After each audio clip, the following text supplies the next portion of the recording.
Bonsoir tout le monde, comment allez-vous? Je vais très bien par la grâce de Dieu. Moi, c'est Lexis Springley, la tronçonneuse verbale.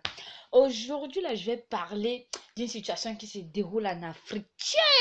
Non, partir là même, oh, ça me tue plus, ça me ressuscite même quoi. Ah, tiens voilà, Africain même, on doit changer. Aujourd'hui, je vais parler des décès en Afrique. C'est de ça même que je vais parler aujourd'hui. Parce qu'en Afrique, là, quand tu meurs, même si tu étais le plus grand sorcier, mais non, le jour de ton décès, là, témoignage, on va venir faire là. Tiens, non, Afrique, il faut arrêter. Aujourd'hui, là, si je parle, c'est parce que je voudrais demander aux gens d'avoir quand même pitié des cadavres. Ayez pitié. Et puis même, nous tous, on sait que dans la famille, il y a toujours un tonton qui est sorcier. Que tout le monde sait que lui là, même si la famille n'avance pas, même c'est le tonton là. Il y a toujours une tata. On sait que c'est la tata là qui est sorcière. Genre même que ce sont les parents qui te disent, faut pas aller là-bas, hein. Faut jamais partir là-bas. Et même, le plus souvent, c'est souvent le tonton et la tata le plus chiche de la famille.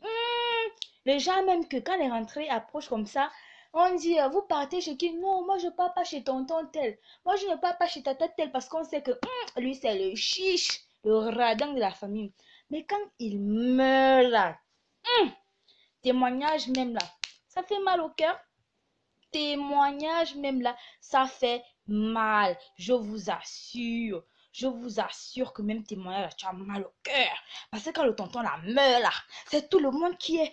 Oh, il était gentil. Oh, oh, il était généreux. Oh, le tonton là, il était chrétien. On va inviter les chorales, n'a bien que tire. Alors que dans les cœurs là, on sait que c'était le soror de la famille, pour ne pas dire le sorcier. Et même, il y a des choses qui m'étonnent.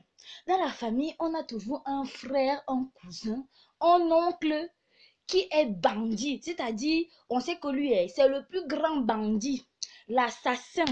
Il a fait prison, évadé de prison. C'est-à-dire, c'est lui-même le rejeté de la famille. Et le comble, c'est quoi?